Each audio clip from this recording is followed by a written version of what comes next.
Hello, I'm not going to show my face in this video because I really want to emphasize on my keyboard for this video to be showing how to play RoBeats properly. I'm making this guide or a little tutorial video how to actually get better at the game because there's been a lot of talk videos that I have made regarding RoBeats related videos because they do have quite a lot of views and people have just been asking me, how do you play decently, how do I get better at these kind of games, stuff like that, just general questions. I have a bit of experience with this stuff, so please don't be intimidated by people that happen to be okay at vertical scrolling rhythm games.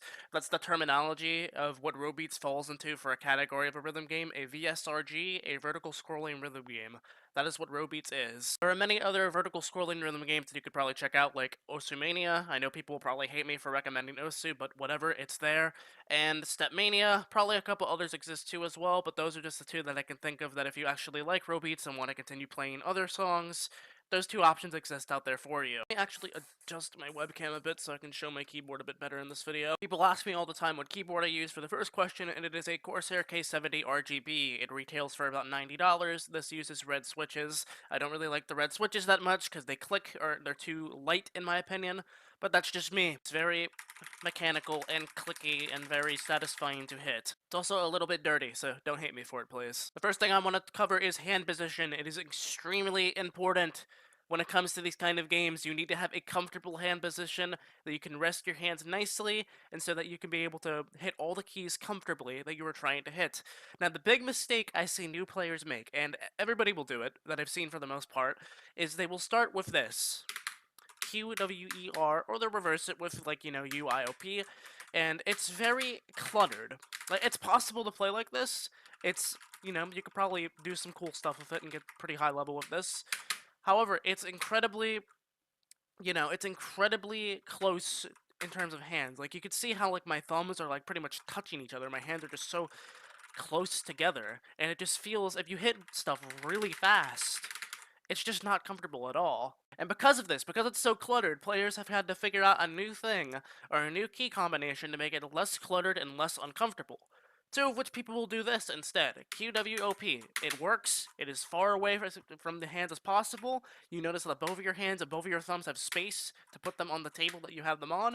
You can hit everything comfortably. There is no, anything wrong with this. You can also change this up to really whatever you prefer, honestly, as long as it's a bit distance between each other.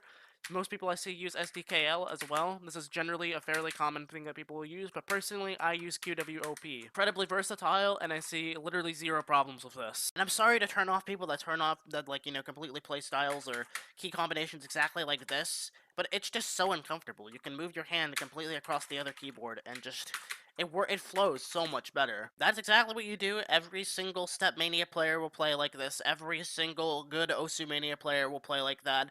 It's meta. Everybody does it. Don't be afraid to do it. Another thing I want to really stress on very heavily, because a lot of players will see this as a very important thing in these kind of games. Combo is irrelevant. Like, it's sure, combo exists, it's a cool thing to have. If you full combo something, that's awesome.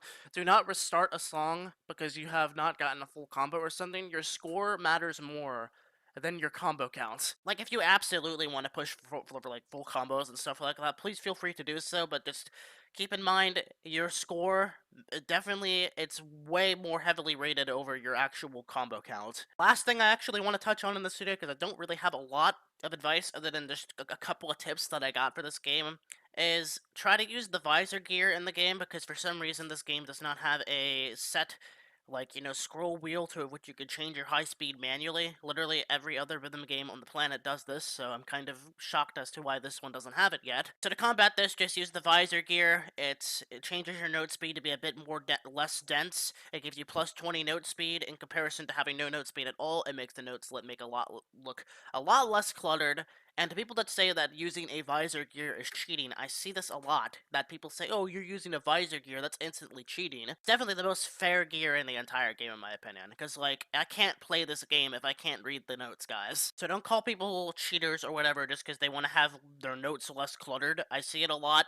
Just stop doing it. The last big tip I have for this video really is the most obvious answer I can give is just play more. That's really the only key to getting good at rhythm games or VSRDs or anything on the planet, is just to apply yourself. I did not magically get good at these kind of games in one day. It's not how it works. It took me many years to get better at these kind of rhythm games, and I said I've been playing these pretty much my entire life. So like it's kind of to be expected that I'm okay at four key vertical scrolling rhythm games at this point. The more you play, the better you'll get. I'm sorry if that's the answer a lot of people didn't want, but that's really the only golden rule when it comes to music games is that you have to play more to get better at them. That being said, that's all I got for this video. So if you guys enjoyed it, make sure to leave a like, subscribe, and comments. I might upload RoBeats in the future if I'm bored or not.